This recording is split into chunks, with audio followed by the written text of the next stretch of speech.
بسم اللہ الرحمن الرحیم. میں پیش رو مقررین کی طرح ہدیہ تبریک پیش کرتا ہوں پیر ضیاء الحق نقشبندی صاحب کو.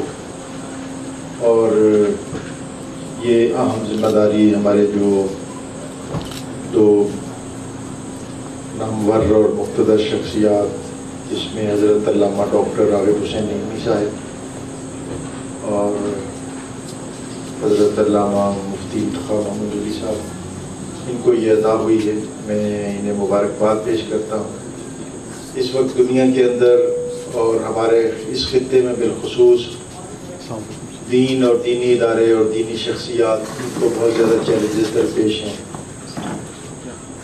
حکومتی حلقوں میں کام کرنا، اس کے الگ ڈائنامکس ہیں، الگ مزاج اس کے لیے درکار ہے.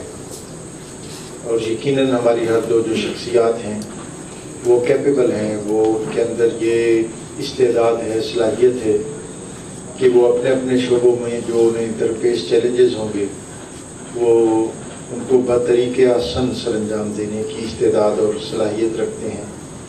ڈاکٹر صاحب سے ابتدائی طور پر میری گفتگو ہوئی تو میں نے ان سے بھی یہ درخواست کی کہ قرآن بورڈ، پنجاب قرآن بورڈ گزشتہ کوئی 20 سال سے ایک خاص دائرے کے اندر ہی گھوم رہا ہے. اگر 2005 کے منٹس آف دا میٹنگ نکالیں اور 2015 کے نکالیں تو موضوعات وہی ہیں کہ ریسائکلنگ کیسے ہوگی، کلب کا لیول کیا ہوگا، مشترکہ اور متفقہ ترجمہ کیا ہوگا، پبلیکیشن آف ہولی قرآن میں مسائل کیا ہے. تو میں نے ان سے یہی درخواست کی کہ 10 ادھورے کام چھوڑ کے جانے سے 2 مکمل کار کام اس طرح کر کے جانے کے جو بعد میں آنے والوں کے لیے رہنمائی اور روشنی کا باعث بنے. تو ہمیں بہت زیادہ ان سے توقعات ہیں. وہ انرجیٹک ہیں، ویژنری ہیں، کام کرنے کا سلیقہ رکھتے ہیں. ان کے پاس ایک بہت مضبوط ٹیم ہے، ایک مقتدر اور معتبر حلقے کے وہ قائد ہیں اور انہیں کنٹریبیوٹ کرنا چاہیے.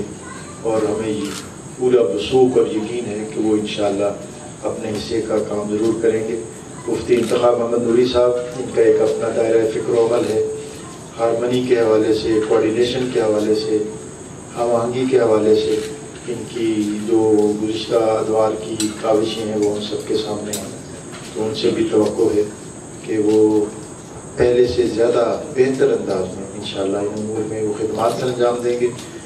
اور پیر ضیاء الحق نقشبندی صاحب بارے دیگر ان کا شکریہ بھی. اور انہوں نے مجھے جو بلایا ہے تو اس کے اندر اجازت بھی موجود ہے کہ میں اس گفتگو کے بعد مجھے وہ انہوں نے اجازت دے دی ہے. آپ سب سے بھی اجازت، مجھے ایک جگہ پہ اور پہنچنا ہے. وآخر دعوانا الحمدللہ رب العالمین.